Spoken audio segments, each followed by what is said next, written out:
Oh, oke, welcome back guys. Welcome back to our channel. Kembali lagi ke di sekolah bareng lagi. Special guest actually, the one and only Mas Rofi ya. Salam kenal ya Mas. Salam kenal Mas Iman. Mas Rofi ini founder dari apa? Nusantara Chain ya. Ya, kalau nggak salah ya. Iya. Ya, betul, betul. Nusantara Chain, Rantai Nusantara Foundation. Iya, itu juga kemarin kita sempat ketemu di bootcamp. Jadi Mas banyak pengen di-share lah di sini kan kayak gitu. Sebelum masuk ini mungkin tak kenal maka tak sayang dulu ya Mas. Mungkin ada orang yang belum kenal terus gimana Mas masuk ke dunia kripto pertama kali ini gimana? Sebenarnya dulu awal mulanya itu di tahun 2015 ya, pada masa-masa awal munculnya Ethereum itu. Sebenarnya saya udah mulai ngikutin sejak zamannya Bitcoin. Ikut nambang juga dulu waktu awal-awal Bitcoin itu sekitar tahun 2013-an, 2012-13-an ya. Nambang. Cuman pada waktu itu kan karena belum ada, ya ada value-nya tapi masih sangat kecil sekali. Jadi begitu naik sampai di harga 1 juta aja udah dijual semua. Itu zamannya Bitcoin. Jadi nggak ngira seperti sekarang ya. Cuman kayak mainannya anak-anak nganggur aja dulu. Itu kan dulu kita kerjaannya di ngutak-ngutak server gitu. Jadi daripada nganggur ya ada mainan apa ini kita mainin gitu. Kemudian yang buat aku mulai istilahnya paying attention beneran itu malah ketika munculnya papernya si Vitalik itu di tahun awal-awal munculnya Ethereum itu tahun 2015. Nah, itu aku ketika awal mulanya baca Ethereum itu kan seperti baca apa ya? Jadi seperti kayak utopia ya, ngelihat utopia. Masa sih bisa seperti ini gitu kan. Tapi pada waktu itu ya belum paham juga, maksudnya teknisnya itu gimana gitu, teknisnya gimana smart kontrak. Itu yang membuat fokus saya paling paling banyak itu di smart kontrak itu. Smart kontrak itu menjadi yang paling banyak saya pelajari pada waktu itu. Tetapi ya belum dapat-dapat juga, maksudnya belum masuk ini maksud maunya seperti apa gitu. Jadi ya cuman istilahnya ya cuman good to know aja, istilahnya awal-awal mulanya Ya, seperti itu. Nah, terus tahun 2017 itu aku coba awal mulanya itu uh, mulai beli Ethereum ya.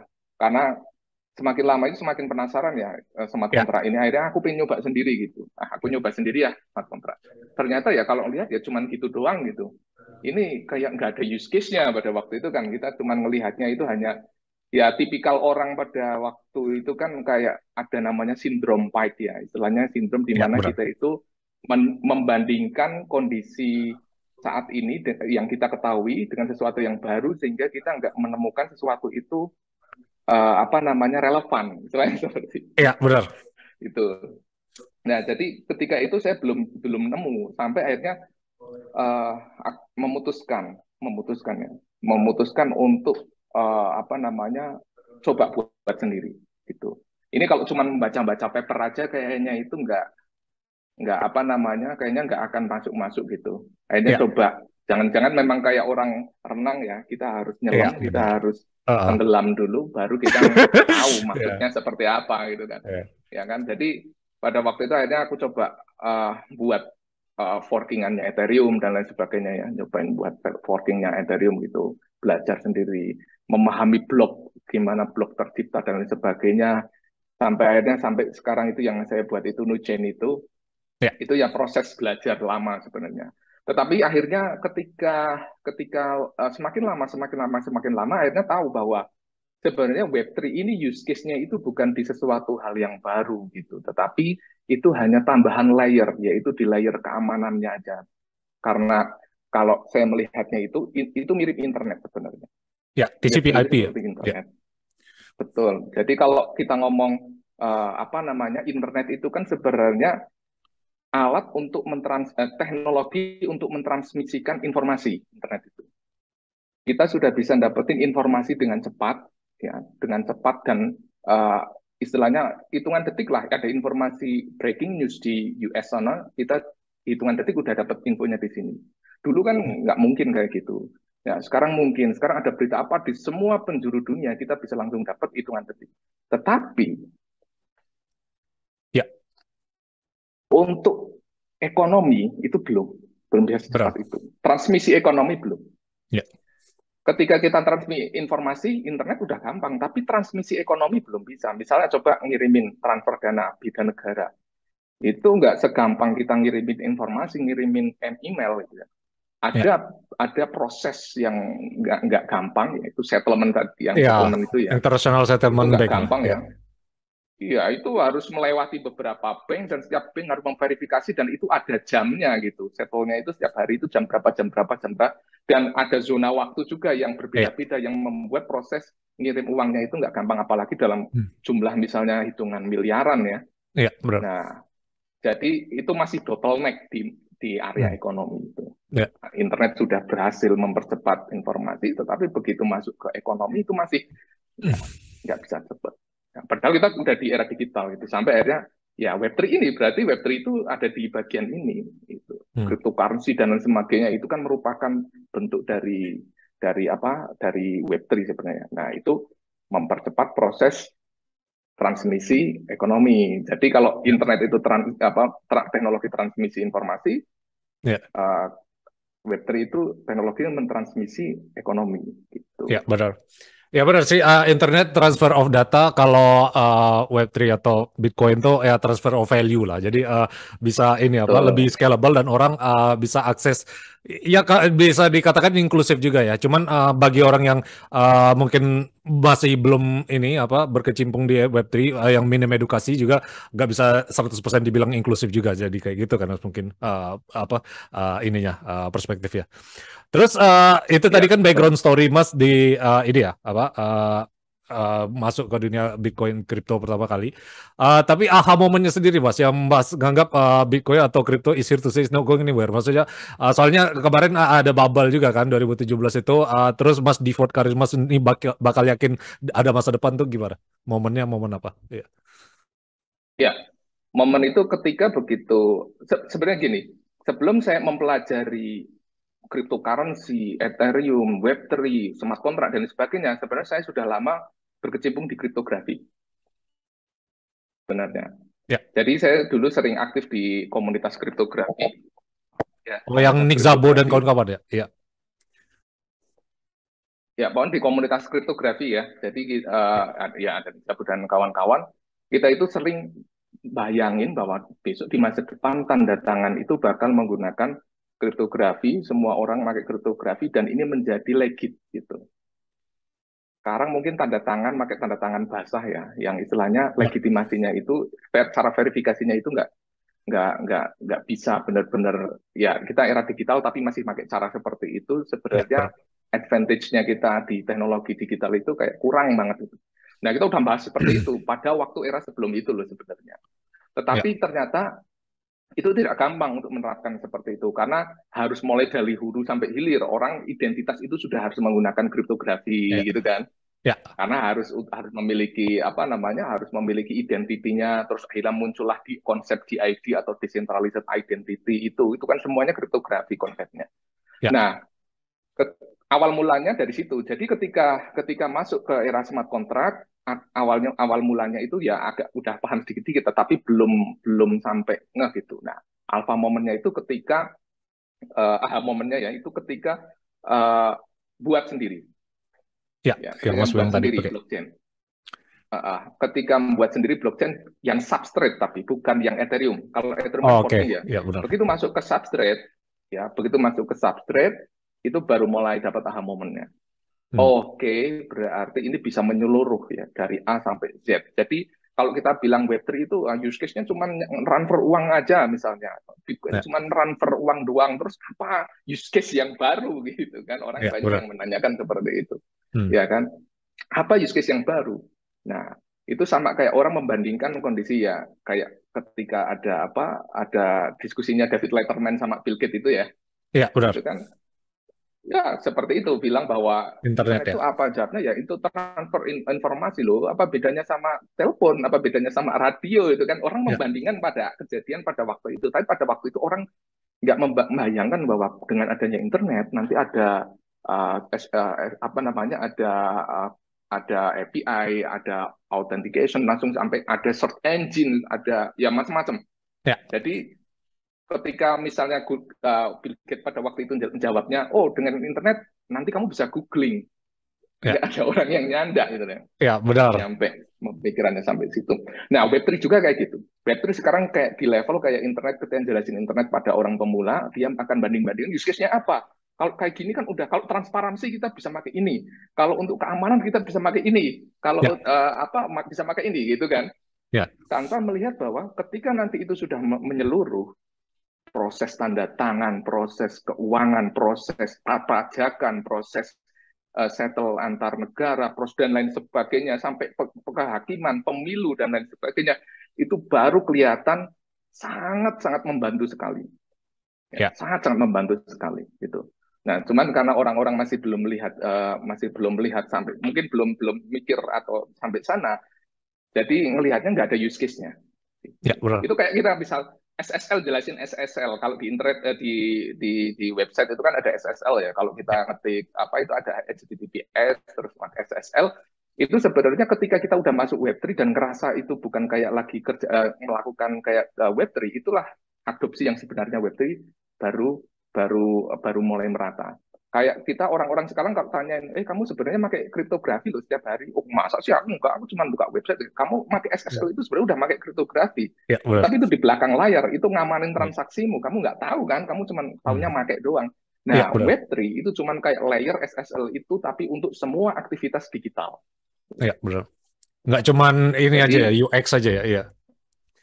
iya betul, nggak cuma UX, tapi itu menyeluruh ke semua aspek kehidupannya kita nanti bisa Ya. masuk situ. Nah, aha momennya saya dapat di situ. Oh, iya. Gitu. Jadi itu aha momennya yang ini Mas menganggap Bitcoin atau kripto ini ada masa depan kayak gitu ya. Terus dari Ya, betul. Nusantara Chain sama apa Ansvia ya pasti apa CTO itu ya. Nah, itu bisa di mungkin spoil dulu sebelum kita bahas tentang Ethereum 2.0 mungkin ya.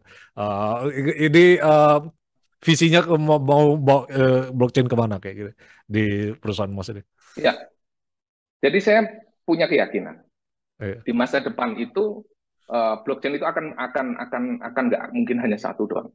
iya, Ya, mungkin agak berbeda pandangannya dengan orang, kan ada beberapa tipe orang yang berpandangan bahwa cryptocurrency itu adalah investasi, ada yang melihatnya sebagai sebuah ekosistem baru, ada yang melihatnya sebagai apa namanya currency aja gitu. Ya, orang melihat dari sudut pandang yang berbeda. Nah, kalau dari sudut pandang investasi, jelas melihatnya Bitcoin itu adalah investasi. Ya, tetapi kalau dari sudut pandang perkembangan teknologi, Web3 ini nggak mungkin nanti di masa depan semua apa namanya hanya akan ada satu satu chain aja, misalnya hanya Ethereum aja, misalnya ada Bitcoin aja, pasti akan ada banyak, ya, akan ada banyak. Walaupun terjadi bubble, kayak misalnya sekarang kayak bubble, itu sama kayak internet ya. Internet ketika iya, bubble pecah, jeder, dulu banyak banget apa-apa dibuat .com, apa-apa dibuat .com. Kayak sekarang apa-apa dibuat koin, apa-apa dibuat koin, apa-apa iya, dibuat makanya. project, apa-apa dibuat NFT, ya kan? Itu sama ketika internet apa-apa dibuat .com. Bahkan kayak perusahaan apa namanya peternakan aja dibuat .com. Nah, tetapi ketika itu bubble pecah, apakah internet bubar? Justru Enggak. enggak, justru malahan muncullah Google, muncullah Amazon, muncullah apa namanya raksasa-raksasa ini. Itu adalah sisa-sisa dari bubble itu. Iya, Artinya apa? Teknologi internetnya tetap dipakai. Sama seperti ini, kemungkinan akan bubble akan banyak yang hilang, chain-chain yang akan hilang, tetapi tidak semuanya itu pasti akan ada yang benar-benar use case-nya jelas, utility-nya jelas, itu akan bertahan. Dan masa depan saya yakin itu adalah multi chain, bukan hanya satu chain. Kenapa? Karena kebutuhan umat manusia itu tidak bisa di cover oleh satu teknologi aja. Ada teknologi-teknologi istilahnya yang membutuhkan customisasi yang tidak bisa dibuat di atas smart kontraknya Ethereum misalnya. iya, Misalnya kayak video encoding decoding, artificial intelligence learning misalnya. Nah, itu kan tidak mungkin dibuat dalam bentuk smart contract, tetapi dalam bentuk natif aplikasi yang misalnya nanti dibutuhkan untuk dikontrol secara bersama-sama, divalidasi secara bersama-sama, itu juga nanti jadi bentuk blockchain sendiri. iya, Jadi karena membuat smart contract, istilahnya kalau kita bilang Bitcoin itu value, terus Ethereum itu adalah infrastruktur ya, infrastruktur untuk aplikasi. Nah, di masa depan nanti itu sistem operasi tidak hanya satu tok istilahnya seperti itu. Ada Ethereum, nah, ada Linux, ada Windows, ada macam-macam dan iya, masing-masing punya fungsi. Sekarang bisa dibilang mayoritas pengguna sistem operasi itu Windows misalnya. Tapi ada juga yang pakai Mac OS. iya, Ada juga kalau di server mayoritas makanya Linux. iya, Jadi di mana bagian itu memecahkan masalahnya manusia, ya di situ akan ada chain istilahnya yang berkaitan yang relevan terhadap aktivitasnya manusia di area situ bisa jadi gitu. Jadi justru yang penting di masa depan saya lihat itu adalah integrasinya. Hmm. Ya, integrasinya antar blockchain itu nanti seperti apa. Sekarang kan masih menggunakan kayak bridge ya, Ya. ini sebagainya. Tetapi bridge itu ada celahnya karena off chain harus lewat off chain dan off chain itu kayak hole gitu, Ya. lubang. Ah. Nah, hole inilah. Nah, ini masih problem di situ sehingga sekarang masih cari gimana agar ya, semua blockchain-blockchain nanti interkoneksi di situ. Nah, sebenarnya saya lebih banyak terpengaruh oleh papernya si Gavin Wood ya, yang Yang Polkadot itu ya, Polkadot, ya. yang betul, yang Polkadot dia juga kan co-foundernya Ethereum ya dan Ethereum. CTO-nya Ethereum juga ya. Nah, jadi dia punya pemikiran sama di masa depan itu nggak mungkin blockchain itu cuma satu, pasti akan ada banyak tergantung kebutuhannya untuk apa, untuk IoT, untuk AI, untuk apa, untuk artificial intelligence, untuk supply chain dan lain sebagainya yang nggak mungkin itu dibuat dalam bentuk smart contract. Ya. Ya. Jadi pasti akan banyak dan sekarang pertanyaannya gimana cara mengintegrasikan ini semua, gimana caranya agar kita bisa saling komunikasi, saling bertukar value nanti, Ya. bisa berbagi liquidity misalnya seperti itu. Nah, Ya. itu PR-nya gitu. Iya sih. Jadi Ya. Nuchain Hmm. gitu ya. Jadi Nuchain itu salah satunya nanti apa namanya akan menjadi solusi. Sebenarnya saat ini saya persiapkan aja ketika era itu datang kita itu sudah siap. Ya. Ya, walaupun tujuan utamanya pertama memang kalau saya secara pribadi untuk belajar, Ya. kedua nanti ketika nanti kita butuhkan kita udah punya siap, udah ada SDM-nya, udah ada apa platformnya, sehingga nanti apa yang dibutuhkan misalnya untuk keperluan Indonesia itu udah ada itu, seperti itu. Ya, intinya masih building kayak gitu ya, Mas. Ini proses menuju mass Ya, adoption lah. Ya, menarik ya yang Mas betul. bilang tadi mengenai ya ini apa dot com bubble, terus tentang ya interoperable lah intinya sama kayak Polkadot kan, Mas nih pengen integrasi semua multi chain Ya. kayak gitu kan. Tapi Mm-mm. di sisi lain juga aku ngelihatnya ya walaupun di dot com bubble kan ya ada wordless kayak gitu kan, company wordless orang invest di sana jadi bubble, tapi itu bikin internet stronger kan. Contohnya Google atau apa, jadi sekarang big to fail kan. Tapi Mas pernah dengar namanya Markov law gak? Jadi kalau Markov law itu kita user itu growth berdasarkan network effect-nya. Makanya Ethereum dan Bitcoin tuh nomor satu nomor dua nggak tergantikan kan di posisinya karena memang usernya udah ada di sana. Ya mungkin juga kayak company kayak too big to fail kayak Google atau apa. Ya yang search engine yang lain juga masih ada Brave browser atau DuckDuckGo atau kayak gimana. Cuman ya itu apa kalau kapitalisme dan libertarian itu kan di perusahaan apalagi ya winner takes all lah. Jadi semuanya bakal memuara ke yang menang kayak gitu. Ya tapi bukan Iya. berarti yang lain tuh bakal hilang 100% bukan, tapi lebih ke market share-nya bakal ke arah lebih yang menang. Menurut Mas, tanggapan Mas kayak gimana itu? Untuk multi chain bakal obsolete nggak? Jadi kalau misal benar-benar ada mass adoption kayak gitu. Ya, kalau aku memang benar ya kayak tadi sampaikan bahwa kalau uh, semua akan bermuara ke pemenang yang paling gede Iya, kalau gitu winners ya. takes all lah kalau kapitalisme itu kan, iya. Ya, ya, betul. Jadi memang memang lucu ya kalau kita ngomong entropi itu kan biasanya itu menyebar ke ketidakjelasan ya. Istilahnya Iya. menyebar secara tidak jelas, acak itu entropi seperti itu. Tapi kalau kita ngomongin kekayaan, itu kayaknya muaranya cuma menyatu ke satu Nah atau iya, balik dua lagi kalau tiga market. entity. Ya, betul. Mau kita desentralisasi sehebat apapun teknologinya, itu tetap ada aja yang ngambil semuanya gitu, porsinya tetap mulai ya, ngarah ke sana ya, entropinya ngarahnya ke sana untuk masalah kekayaan ini. Ya, Hmm. oke, memang sih itu tidak bisa dihindari ya, itu udah kayak nature-nya manusia ya, Iya, nature mencari manusia. kekayaan, mencari. Jadi teknologi itu kan just a tool ya, jadi kita tidak tidak walaupun kita mencoba mendesentralisasi dan lain sebagainya, tetapi setidaknya kita mencoba ya, mencoba untuk istilahnya mencoba lebih adil ya, lebih Iya. adil walaupun ya keadilan ya agak susah untuk didapatkan di dalam hal seperti itu, orang yang punya kapital lebih besar ya tetap aja Iya. lebih menguasai istilahnya, apalagi Iya. proof of stake ini ya. Proof Proof Nah of itu stake itu kan kayak gede-gedean stake kayak gitu untuk makanya. bisa bisa ikut validasi istilahnya seperti Hmm. itu kan, proof of stake itu. Kalau yang sebelumnya proof of energy kuat-kuatan ya sama aja, orang yang proof of Iya. energy juga punya tambang yang gede-gede Iya. yang itu nilainya triliunan itu tetap tetap jadi pemenangnya istilahnya seperti itu, sama aja sebenarnya. Yang kita cobain adalah bagaimana ini mendesentralisasi, bagaimana ini aturan yang sudah dibuat itu tidak bisa dirubah. Hmm. Gitu. Contoh Bitcoin. Bitcoin Bitcoin nggak udah pernah berubah. 21 juta. Hmm. Itu walaupun ada orang yang menguasai istilahnya jumlah, wah misalnya nih Mas Iman, karena Mas Iman itu apa namanya triliuner, Mas Iman beli 50% dari Bitcoin, Iya. 50% apa supply, tapi Mas Iman tetap nggak bisa merubah jumlah Hmm. supply-nya 21 juta itu. Iya. Nggak bisa kan? Itu Nggak bisa. peraturan yang sudah diatur Hmm. banyak-banyak gitu. Dan untuk istilahnya kalau pengen menguasai jumlah validator atau jumlah penambang yang lebih besar, itu nilai yang didapatkan dengan jumlah yang di itu kan nggak setara, istilahnya seperti itu. Yang harus dikeluarkan oleh Mas Iman effortnya dengan nilai yang akan didapatkan jadi nggak worth gitu lah, nggak Iya. worth. Jadi ya at least walaupun kita tidak bisa menghindari orang yang monopoli, tetapi kita bisa membuat peraturan itu nggak dirubah. Ya, Nah, kalau benar. sekarang kan misalnya nih YouTube ya, kita di YouTube kita udah buat konten bagus-bagus dan lain sebagainya. Tetapi walaupun member kita atau subscriber kita udah hitungannya puluhan juta misalnya. Tetapi ketika Google mau merubah term of service-nya ya udah kelar. Ya. Mulai sekarang kamu dipotong sekian. Lu mau apa? Lu bisa apa? Iya. Peraturan. Beda kalau misalnya kayak smart contract, pembayaran yang monetize dia itu smart contract. Kita baca smart contract, oh ya nggak mungkin dirubah. Udah makin itu misalnya. Nah, itu kan at least orang yang memegang banyak kendali itu tidak bisa merubah peraturan yang sudah dibuat. Oh, itu. Itu kelebihannya kalau kita di Web3 itu. Ya. Ya, itu maksud dari desentralisasi ya tadi. Ya, soalnya ya benar yang semakin ke sini makin inilah masalah apa namanya?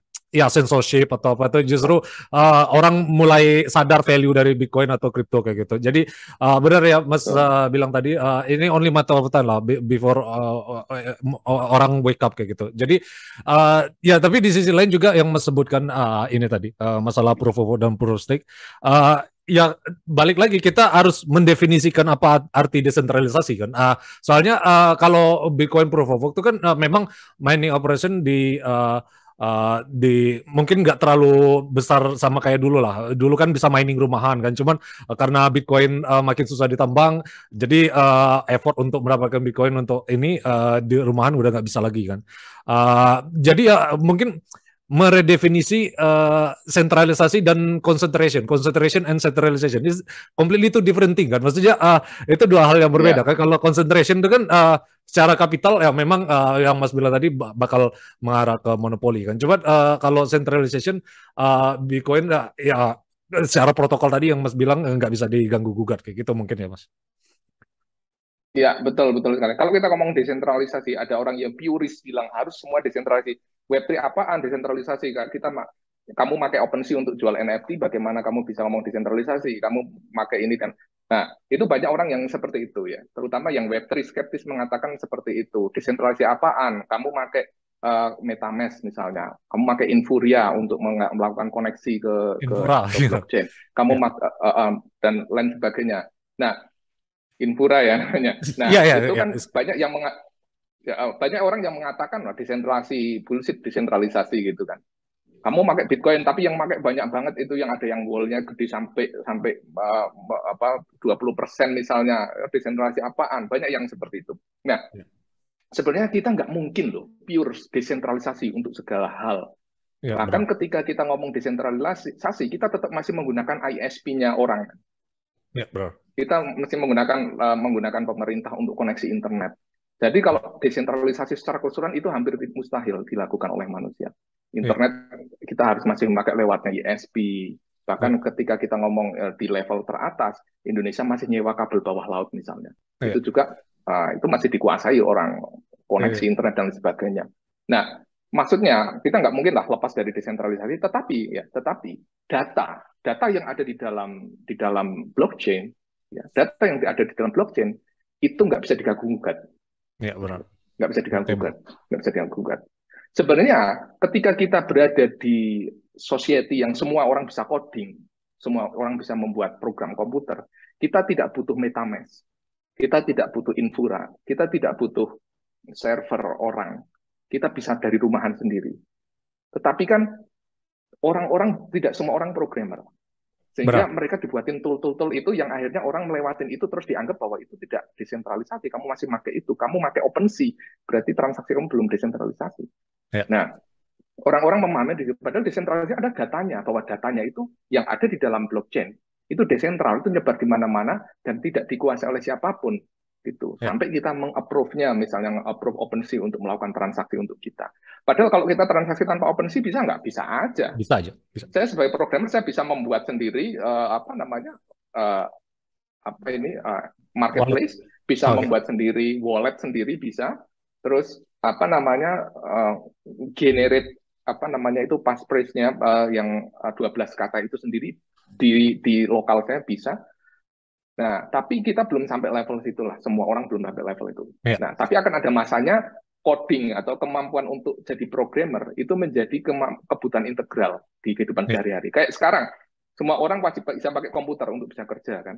ya, Dulunya kan nggak wajib komputer. Sekarang kamu kerja apapun di kantoran harus bisa komputer. iya Itu benar. kayak kebutuhan komputer kayak Kantor. jadi integral. Dulu Ya, sudah itu sudah dinubuatkan kan, istilahnya Bill Gates pernah ngomong bahwa suatu saat di setiap rumah itu ada komputer. Sementara orang-orang pada waktu itu bilang enggak, komputer itu hanya untuk di kantor, untuk kerja, untuk ya, ngetik. ya, Ya, tapi sekarang lihat semua orang iya pegang banyak. komputer, wajib pakai komputer. Iya, Betul. ngedit Betul. konten Nah, lah, apalah. Iya, betul. iya, Saya ngelihat, saya ngelihat di masa depan nanti orang bisa programming, bisa coding itu jadi kebutuhan pokok, integral, iya, tidak lagi ekstra.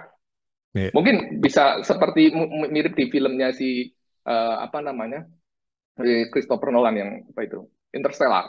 Oh, Interstellar. Oh iya, benar. Nah, semua orang programmer, semua orang bisa membuat app sampai akhirnya orang dipaksa jadi petani.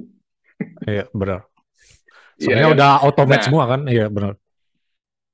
iya betul. Karena semua orang itu bisa jadi engineer, akhirnya pemerintah membatasi engineer terus dipaksa jadi petani gitu.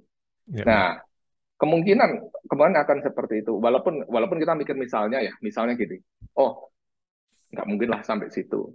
Padahal kalau kita, makanya gini bilangnya, kalau kita mau melihat masa depan, itu tidak cukup hanya mengandalkan pengalaman kita saat ini atau intelijensia kita saat ini. Tapi kita juga harus menambahkan imajinasi. Iya, benar. Menambahkan imajinasi, baru kita bisa lihat kemungkinan-kemungkinannya yang tidak pernah dibayangkan. Makanya kalau ngelihat masa depan itu ngelihat kayak buku Doraemon dulu kayaknya mustahil ini akan terjadi ya teknologi Iya, seperti ini. Sekarang sudah mulai munculan yang kayak di Doraemon tidak semuanya sekarang iya, iya, mustahil kan ada beberapa yang iya, sudah muncul gitu kan. iya, Nah, imajinasi itu penting ketika kita mau melihat di masa depan gitu. Karena kita akhirnya ada tambahan variabel apa namanya variabel yang tidak ada secara secara apa empiris gitu loh iya. seperti itu. Iya, apalagi ya sempat juga disinggung Elon Musk juga kan. Ya, dia kan ini kan apa orang teknis kayak gitu. Terus dia ngomong ya kalau misal dari background fisika atau programming atau kayak gimana, dia nganggap teknologi itu kayak first principle. Jadi yang belum ada sebelumnya kan. Jadi nggak ada istilah analogi. Ya, Analogi itu kan mungkin ini apa lebih betul, diterima orang karena itu sudah pernah terjadi kan. Sedangkan kalau first betul, principle justru dibantah karena memang belum ada kenyataannya kan harus melalui dulu kan. Padahal dalam ya. hidup ini kan ya mungkin agak ini filosofis lah. Kita melakukan sesuatu yang benar tuh belum tentu kita harus melakukannya dulu kan. Jadi ini mungkin ada benar ya Mas bilang ini salah satu nature dari adopsi teknologi mungkin kayak gitu ya Mas. Iya, betul sekali. Jangankan kita yang ngomongin Web3 itu seperti ini bla bla bla, Bitcoin itu seperti ini bla bla bla, mencoba menjelaskan ke normis bla bla bla, terus banyak yang skeptis. Albert Einstein ketika mengenalkan teori relativitas, itu yang tentang ilmuwan banyak banget. Benar. Albert Einstein itu ketika mengenalkan teori relativitas, yang menentang itu ilmuwan-ilmuwan. Bahkan sampai ada ditulis bukunya, 1000 authors yang tidak percaya, skeptis terhadap teori relativitas. Sampai ditulis buku. Itu. Sampai ada apa namanya, uh, sampai Albert Einstein bilang, ketika ditanya kok kamu bisa dapat itu ya, cuma pakai imajinasi. Makanya dia sampai bilang, imajinasi itu lebih penting daripada intelijensia. Ya, Menemukan teori relativitas pada waktu itu gimana caranya, coba nggak ada alat ukur dan nggak ada instrumennya, hanya pakai imajinasi dia kan seperti itu. iya, emang Nah masalah. itu ditentang banyak betul. Apalagi cuman istilahnya Web3. Iya, itu soalnya ya nature dari teknologi adoption, jadi seperti itu ya. Ya, Lanjut. kalau pengen lihat masa depan, kita tidak cukup hanya mengandalkan intelijensia, tetapi kita juga harus mengandalkan imajinasi. Ya, jadi kayak gitulah. Hubungannya sama mass adoption teknologi harus ada first principle-nya sih. Contoh misal ya kayak Zoom ini kan kita nggak ada yang tahu kan bisa tatap muka kayak gini. Dulu mungkin ya ini agak guyon aja ya. Ada sinetron Indosiar kayak Angling Dharma itu kan dia ngeliatin ini apa dari air terus kita apa bisa ketemu. Tapi ya itu banyak orang yang gini kan jadi guyon. Tapi itu secara nggak langsung visioner kan. Walaupun nggak ada apa intensinya untuk ke sini, tapi ya mungkin itu sih salah satu teknologi ini yang mungkin di awal banyak dipertanyakan sampai ditertawakan orang mungkin ya kayak gitu ya Mas. Iya. Ya, ya, ya, betul, betul. Dan ya terus ini switching topik a bit, but ya walaupun tadi kita udah bahas tentang ini karena mungkin the merge dan Ethereum ini udah dekat, jadi alangkah baiknya kita bahas itu juga kan Mas. Nah, ini kan seperti kita tahu ya Ethereum the merge ini salah satu bagian Ethereum pengen pindah dari Proof of Work ke Proof of Stake kan. Uh, Terus juga mungkin bagi para noob yang nggak tahu nih, yang baru tahu mungkin Mas dari developer background juga.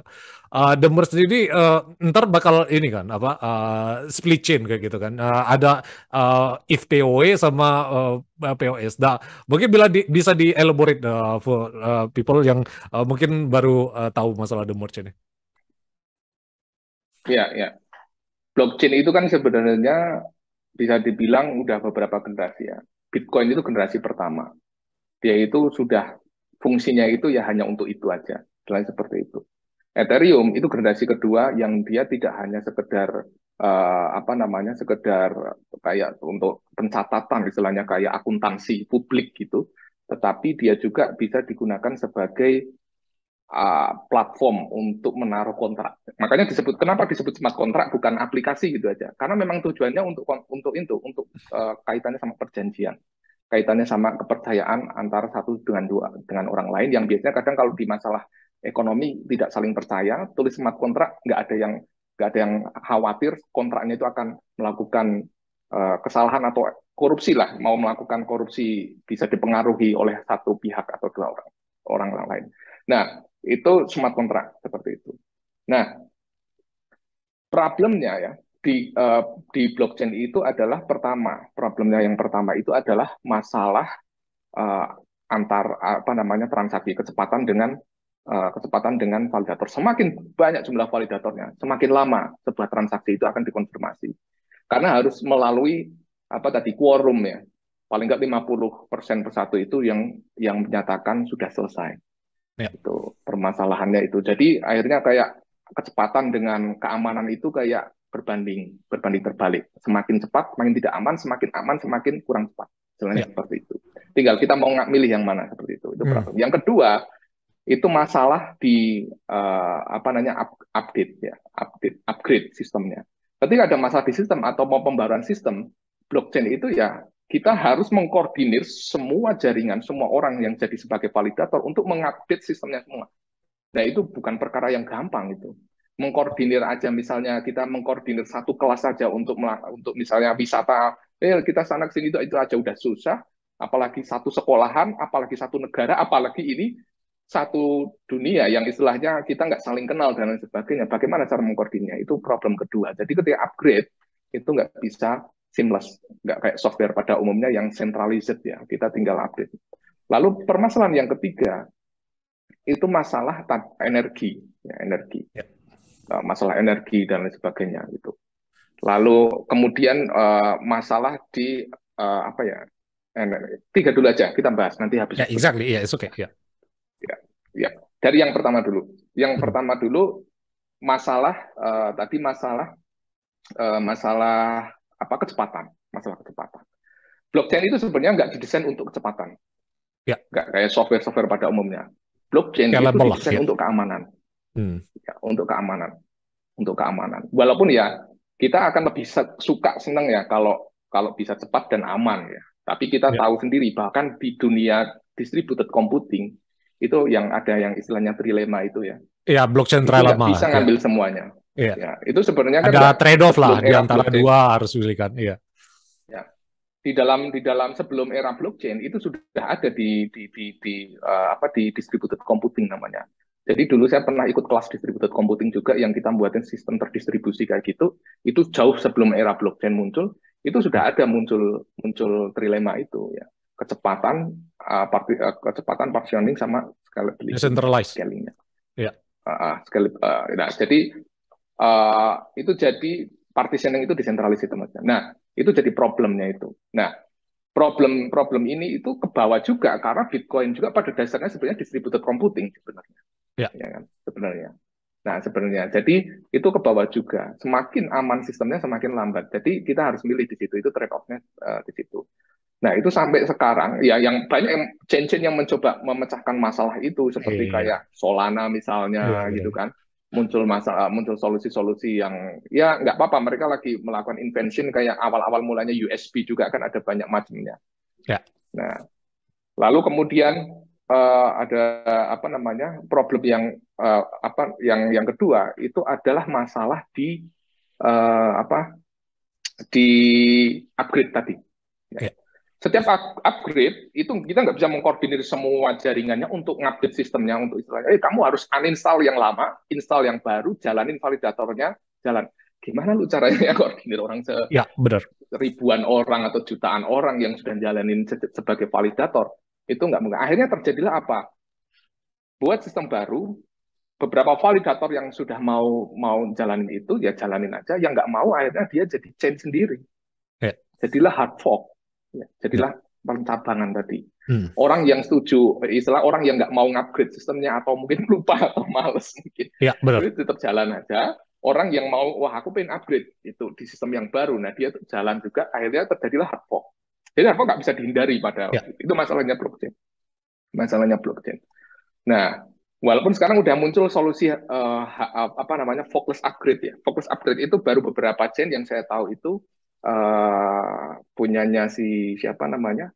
Punyanya si Gavin apa Wood. Polkadot sama satunya itu apa? Polkadot sama satunya itu apa ya? Kusama. Aku kok lupa. Bukan ya? Kalau sama itu kan masih satu Satu sistem ya. Polkadot, iya. Masih satu sistem. Polkadot Kusama itu basisnya satu, pakai Substrate gitu. Iya. Nah, Substrate itu kan framework untuk membuat blockchain yang mana dia memungkinkan kalau kita ngupgrade itu nggak perlu ngupgrade semuanya. Konsepnya teknologinya itu konsep teknologinya seperti Docker. Jadi seperti kontainer.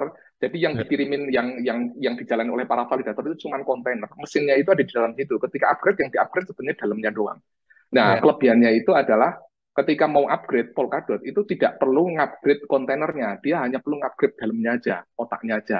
Itu jadi kayak pesawat masih terbang, ketika mau ganti mesin ya udah on the fly aja kita ganti Iya. mesinnya tanpa perlu turun dulu, nggak perlu mendarat dulu.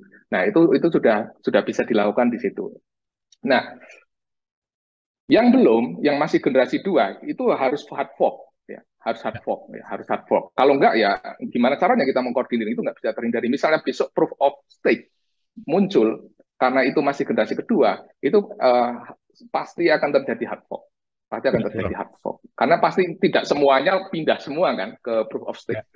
Ada Iya. validator-validator yang masih mempertahankan, kecuali semua validator di seluruh dunia itu melakukan itu semua, mengupgrade sistemnya semua. Barulah itu tidak ada hard fork. Tapi itu hampir tidak Iya. mungkin ya, hampir mustahil. Hmm. Hampir mustahil. Akhirnya nanti ada Ethereum klasik udah yang lama, terus nanti ada Ethereum POW atau ETH apa nama? Iya. Nah, udah ada muncul nama belum FPAW, sih? FPAW, ya. Iya, Iya, FPOW. itulah. Ya, Terus nanti pokoknya ada disingkat ada FPAW, ya. Ethereum. Gitu. Iya, benar. Ya, terus ada Ethereum. Kemudian itu pasti ada. Nah, jadi itu problemnya. Jadi blockchain generasi ketiga itu mencoba memecahkan masalah itu, kecepatan yang sama berbanding dengan keamanan itu. Kedua itu masalah upgrade itu hard fork, masalah forkless upgrade itu. Lalu yang ketiga itu tadi apa ya? Kok lupa. Energi. Ya. Ya, energi. Nah, energi ini kan proof of stake ya. Nah, Ya. proof of stake. Nah, masuk ke arah proof of stake itu lebih uh, energi reliable lebih energi apa namanya? Lebih Energy friendly energi lah, ya. lebih efisien penggunaan energinya dibandingkan yang proof of.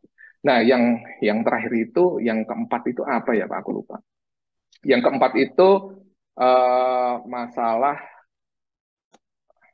masalah governance, Oh, ya, governance. Oh masalah ya, benar. governance.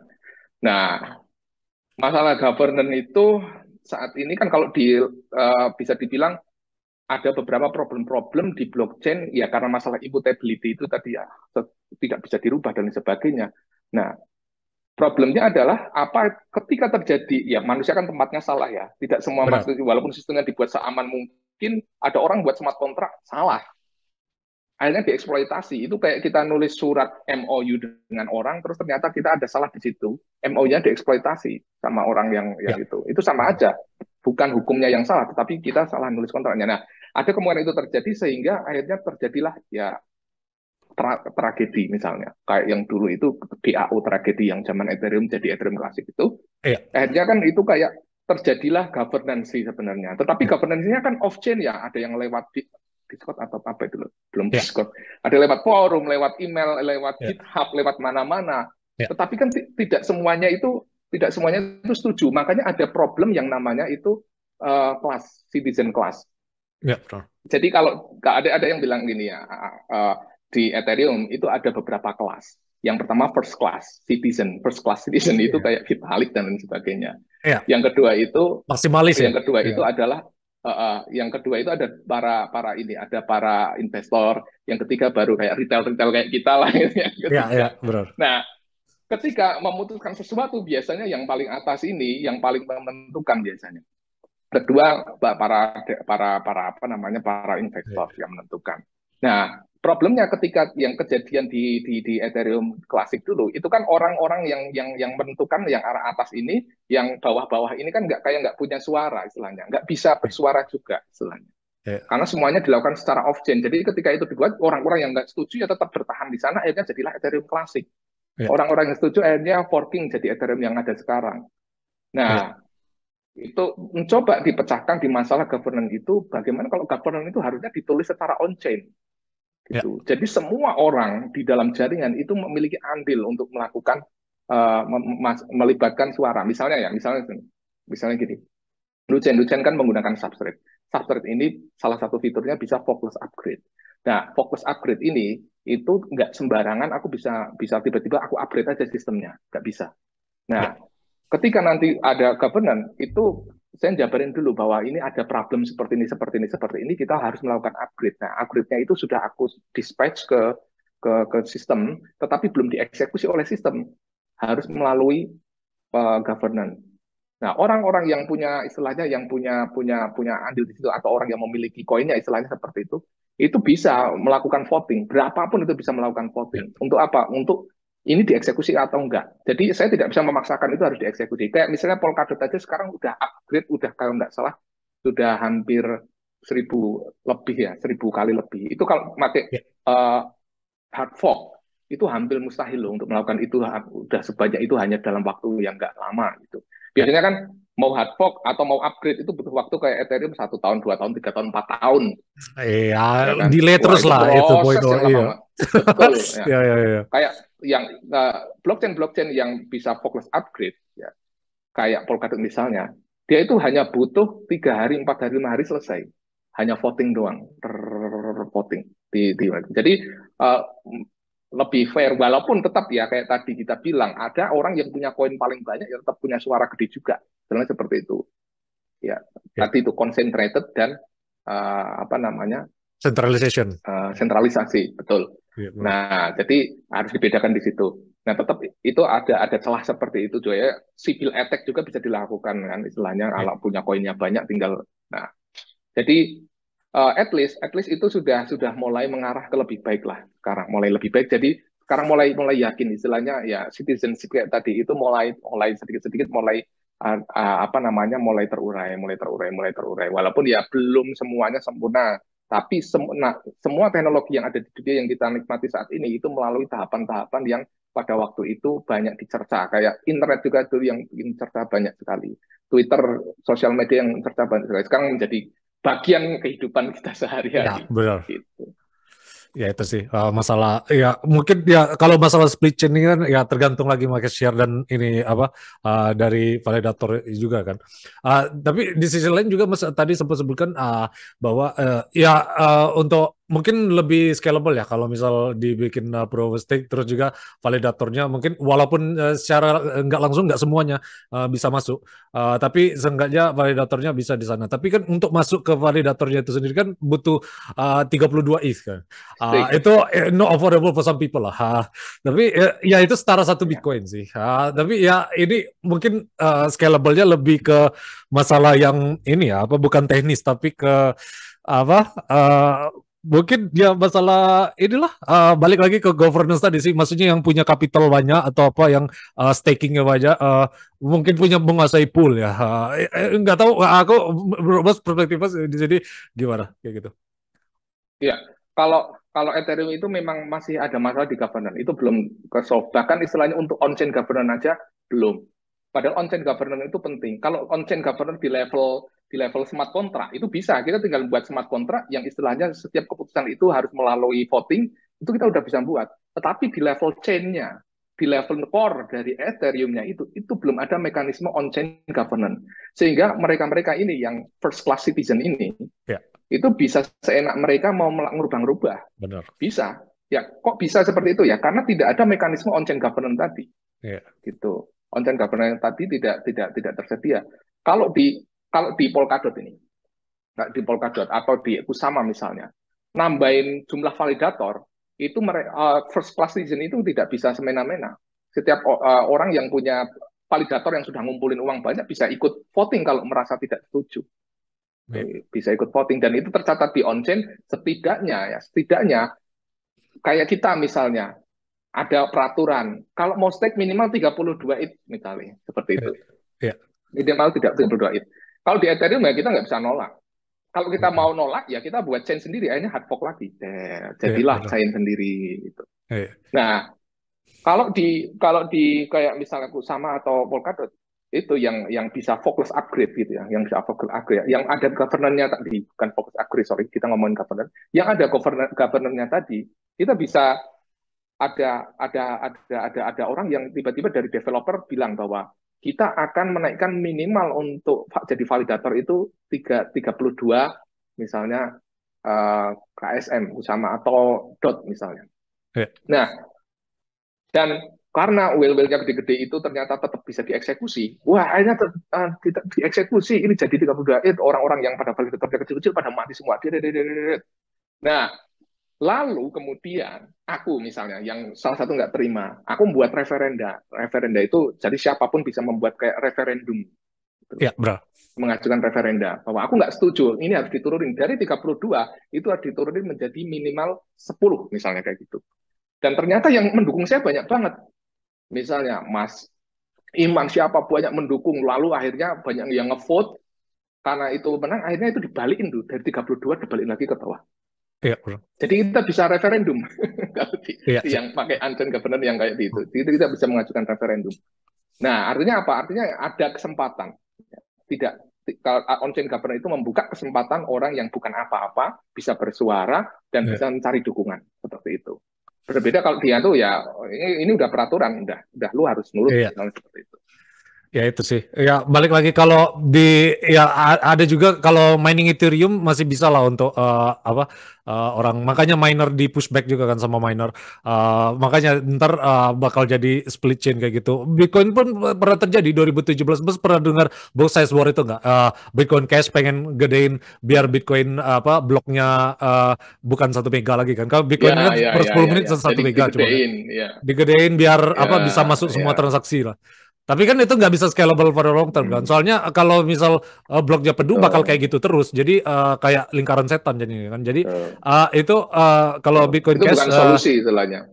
Iya, bukan solusi yang sustainable lah. Jadi waktu itu ya walaupun sempat juga ini apa hype juga, tapi kan itu cuma sekedar hype dan Bitcoin pun masih nggak berubah sampai sekarang. Dan value propositionnya yang nggak bisa berubah ya itu tadi yang Mas bilang. Walaupun Bitcoin yang wealth-nya punya Satoshi Nakamoto aja sekencang-kencangnya punya Bitcoin dia punya 5% supply. Itu 1 juta Bitcoin kan 5% supply itu. Dan dia nggak bisa menginfluence Bitcoin itu. Walaupun dia di dump juga ya Ya, orang bisa beli lagi kan. Cuman beda masalahnya kalau Ethereum ini ya, kan 70% punya Ethereum Foundation kan.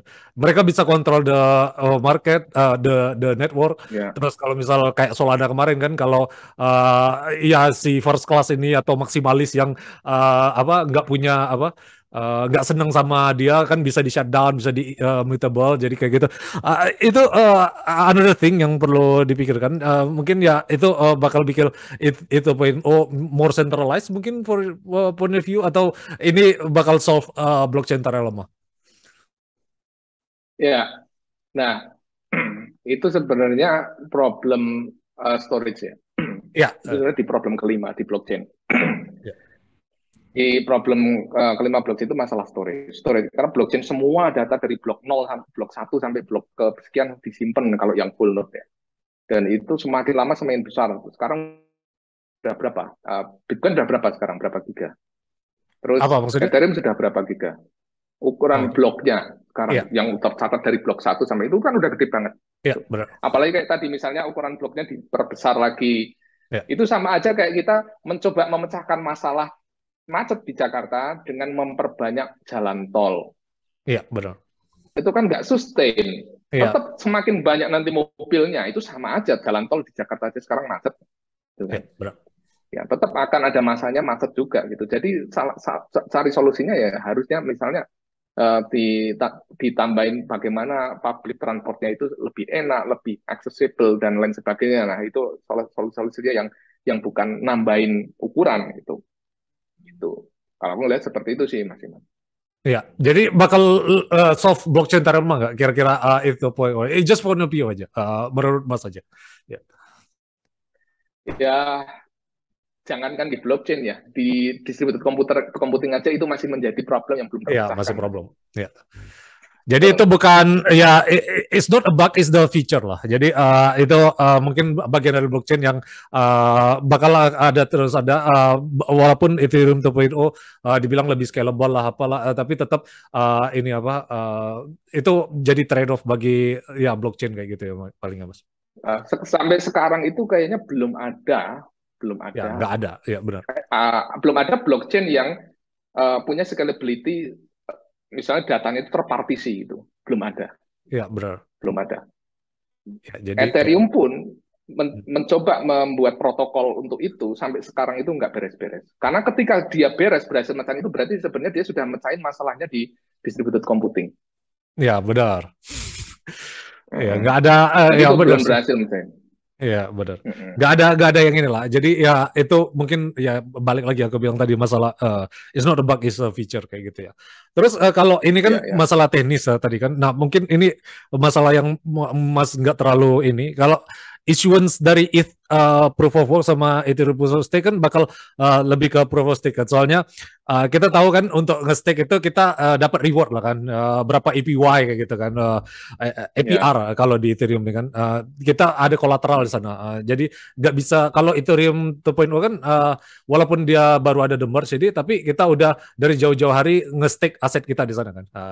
Tapi di sisi lain juga yang Ya. kemarin blow up si 3AC Capital itu dia blow up-nya di Ethereum itu ini apa pas dia punya aset ngambil Ethereum 2.0 tapi di Lido staking kalau Mas tahu itu Ethereum 2.0 compatible. Jadi dia tuh ada namanya koin pack sama Ethereum 2.0. Soalnya Ethereum 2.0 kan nggak bisa diapa-apain kan. Jadi ada koin Ya. kolateralnya. Jadi itu ya 1 banding 1 lah pack-nya sama itu Ya. 2.0 di STETH itu.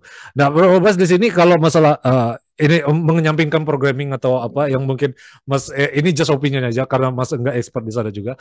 Issuance dari Ethereum 2.0 bakal jadi ultrasound money kan. Ada yang namanya tuh triple halving kan, yang bahkan bakal yang orang notabene nganggap Bitcoin ini bakal surpass market cap-nya dari Ethereum karena supply and demand dynamics-nya Ethereum secara supply bakal lebih sedikit karena dibakar terus supply-nya kan kayak gitu. Nah, menurut Mas di sini bakal kejadian nggak apa the flipping Ethereum bakal ngeflip Bitcoin kayak gitu?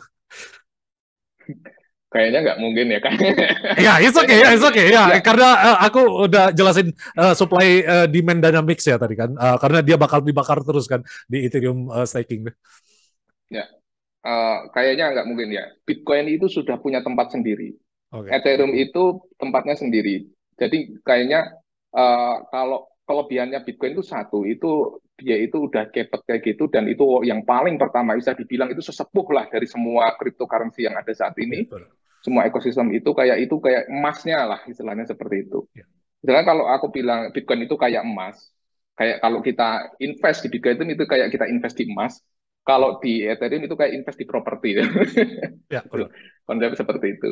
Karena kalau di Ethereum kan kita bisa bisa nyewain tempatnya, bisa buat smart contract dan sebagainya. Tapi bagaimanapun nilainya ini akan nilainya kalau kayaknya ini cuman karena memang aku sebenarnya kalau masalah tokenomics dan sebagainya memang bukan expert gue ya, Ya, nggak apa-apa. Ya, bukan expert di tokenomics. Tetapi kalau boleh beropini aja sih, beropini aja, ya, kayaknya hampir nggak mungkin ya kalau Ethereum apa namanya ngeflip si Bitcoin ini. ya, Kenapa? Karena Bitcoin itu kelebihannya di satu tadi itu. Tadi yang nggak bisa digantikan oleh semua cryptocurrency siapapun istilahnya seperti itu. ya, Dia benar. orang yang pertama. Dia tidak ada yang buat entah yang buat siapa. Ya, benar. Maksudnya orangnya hilang. Artinya kita tidak bisa apa namanya tidak khawatir istilahnya terjadi apa-apa di foundernya sehingga yang bisa menggoncang harganya. Tidak ada company yang terikat di situ. Kalau sekarang misalnya ya Ethereum misalnya, Ethereum kan Vitalik. Dulu pernah Vitalik diisukan kecelakaan meninggal, harganya langsung jatuh, ya kan? Terus misalnya kita mau pakai BNB misalnya punya Binance misalnya. Kalau ada skandal satu pun di Binance, itu Ya, pasti benar. ngefek di harganya. Ya, benar. Tetapi Bitcoin itu kan nggak ada orang yang istilahnya bisa dijadikan apa namanya Ya, benar. uh, ya kan. Jadi kayak nggak terikat oleh siapapun istilahnya Ya, seperti itu. benar. Nah, Ya, itu kelebihannya Bitcoin. Nah, Ethereum sendiri punya kelebihan yang lain juga yang nggak ada di Bitcoin. Itu kelebihan di tadi untuk buat smart contract itu yang nomor satu ya paling oke kalau di Ethereum itu ada smart contractnya. Tetapi kalau masalah harga kayaknya Ethereum nggak market akan cap lah. nge-flip Ya, market Bitcoin cap. sih. Ya, oh, benar. Ya itu, soalnya Betul. Ethereum maksimalis ini kan ya narasinya ada flippening terus kan, maksudnya bakal ngeflip Bitcoin karena Ethereum 2.0 ini, maksudnya dibakar terus supply-nya. Tapi ya di sisi lain ya, kalau Bitcoin maksimalis dari pandangannya, ya walaupun supply-nya dibakar terus, kalau kita supply-nya nggak tahu berapa, itu apa yang dibakar kan secara logika kan. Jadi ya itu apa nggak bisa. Nggak ada orang yang mau rugi lah. Iya makanya, Nggak ada orang yang mau rugi. jadi ya itu, Ya, jadi kalau yang dibakar itu biasanya yang dibakar itu bagian-bagian yang memang udah nggak digunakan. iya benar. Misalnya sisa-sisa dari residu transaksi yang entah di mana udah nggak dipakai, itu baru dibakar. Yang Iya ada benar. EIP berapa itu ya, aku lupa. Hmm. Satu-satu Iya berapa benar. gitu kan, ada itu yang setiap kali ada transaksi, terus nanti gas cost-nya masih ada sisa yang nggak digunakan, itu dibakar. Iya Nah, benar. sebenarnya yang dibakar kan itu. Kalau misalnya bakar beneran, uang siapa sebenarnya yang mau dibakar? Iya makanya. Jangan seperti itu.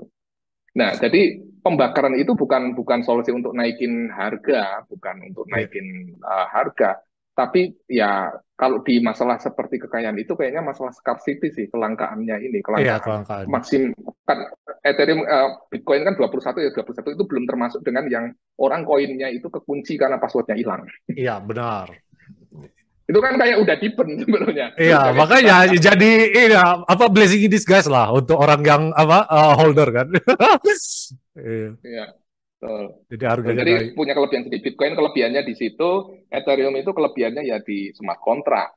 Kalau aku nggak ngelihat Ethereum itu bukan nggak ngelihat Ethereum itu sebagai bentuk bentuk untuk investment ya. Kalau aku ngelihatnya itu Iya, sebagai ya kayak tadi untuk ekonomik apa activity lah. Misalnya aku pengen buat web, terus aku pengen buat ada transaksinya. Aku pengennya transaksinya terus di smart contract kerjasamanya. Habis itu kita bagi hasilnya pakai itu aja. Ya, Aku ngeliat seperti itu, bukan ya. sebagai aku invest. Aku malah pengennya Ethereum itu stabil aja sih harganya kalau bisa. Ya, Jangan soalnya naik turun makin gitu. tinggi kan, gasnya juga. Ya, betul. Aku sih pengennya kayak gitu ya, Kak. Sebagai pandangan dari sudut pandang developer ya. Ya, Bukan bukan benar. sebagai, aku nggak ngelihatnya bukan sebagai, apa namanya, instrumen untuk investasi sebenarnya. Ya, Aku benar. pinginnya itu kalau dari sudut pandang developer ya, itu kalau bisa Ya, stabil, sehingga kalau kita buat aplikasi dan lain sebagainya, kita melakukan transaksi, kita pakai itu yang stabil, itu aku lebih lebih enak gitu, lebih suka gitu. iya. Tapi kalau misalnya kita buat servis, terus pembayarannya menggunakan Ethereum, pas harganya naik orang nggak mau beli karena harganya jadi Nah, iya, kemahalan. makanya nggak Orang harganya scalable turun, aku jadinya ikut kan. rugi gitu. Heeh. Betul, makanya ya stablecoin itu penting. Jadi aku lihatnya sih lebih penting di situ. Kalau Bitcoin, oke, kalau mau mau invest, misalnya Bitcoin itu ya lebih masuk akal, misalnya seperti itu sih. Tapi kalau Iya. ya invest juga ya di sini ya bisa aja kan, kalau naik ada kenaikannya juga dan sebagainya. Tetapi kalau saya secara pribadi tidak melihatnya sebagai instrumen Ya, yang harus benar. untuk investasi. Ya, ini nggak ada financial advice lah. Yang jelas kita udah kasih tahu Ya, fundamental di belakangnya. Kalian udah dewasa kan di sini, jadi bisa nentuin sendiri. Jadi ya itu mungkin seluk-beluk yang dari Ethereum 2.0. Mungkin kita kalau selesai di sini aja kayak gitu ya, Mas. Mungkin ini udah sejam juga sip. karena Mas Oke. udah apa mau jam tidur juga kan. Ini udah kelamaan. Ini just for fun of financial advice lagi. Menurut Mas ini Ethereum, Bitcoin ke arah mana nih? Udah tahu ke depan masih bullish atau 100.000 atau 20.000 gimana nih? Iya. Wah, Just for fun, just for fun, just for fun, just for fun. Iya, just for fun. ya. Iya, Dulu kalau seorang programmer itu selalu dianggap bisa benerin printer, bisa iya, benerin kulkas. Sekarang programmer Web3 itu selalu dianggap bisa menebak harga cryptocurrency. iya, benar. Iya. Oke, oke. Kalau aku Kayak kayak pribadi Oracle ya kan, gini. Oracle kan juga kayak gitu kan, bisa nebak kan kalau Oracle. Ya, ya, ya, ya. Iya, Nah, kalau menurutku dari pandangan pribadi sih ya, kalau dari pandangan pribadi sih tetap akan ada bull run lagi ya, ada naik lagi, bull run lagi terus. Cuman kalau momennya kapan, aku nggak pasti akan terjadi itu kayak apa ya? Karena ya kalau kita percaya dengan desentralisasi bahwa dunia arahnya akan ke sana, semua akan Web3 dan itu inevitable, udah pasti itu pasti akan ada kenaikan, iya, benar. pasti ada kenaikan. Jadi Ya, sekarang kalau apakah ini akhir daripada Web3? Akhir daripada Web3. Kalau kamu percaya bahwa ini akhir dari Web3, berarti mending kamu jual semua karena itu akan mati semua, misalnya seperti itu. Tapi kalau kita yakin, kalau aku sebagai orang yang yakin ya optimis bahwa semua nanti kehidupan digital kita ya, digital lifestyle kita itu tidak akan lepas dari Web3, dari cryptocurrency itu pasti akan ada kenaikan. ya Tuh. benar. Gitu sih. Jadi ya nggak ada target berapa, nggak ada 10 1 M Bitcoin atau ya ini just for fun aja lah. Ya, ya. Jadi jelas intinya Mas masih bullish kayak gitu kan. Iya. Iya, kalau saya tetap tetap percaya sih, percaya akan Iya. ada Ya, masanya itu naik. ya benar. Jadi seperti itu ya. Mungkin that's it for today. Thank you Mas atas waktunya. Sukses terus untuk karirnya. Guys, kalau kalian penasaran sama project dari Mas Robin, aku bakal share link deskripsi. And leave a like and subscribe to our channel ya guys.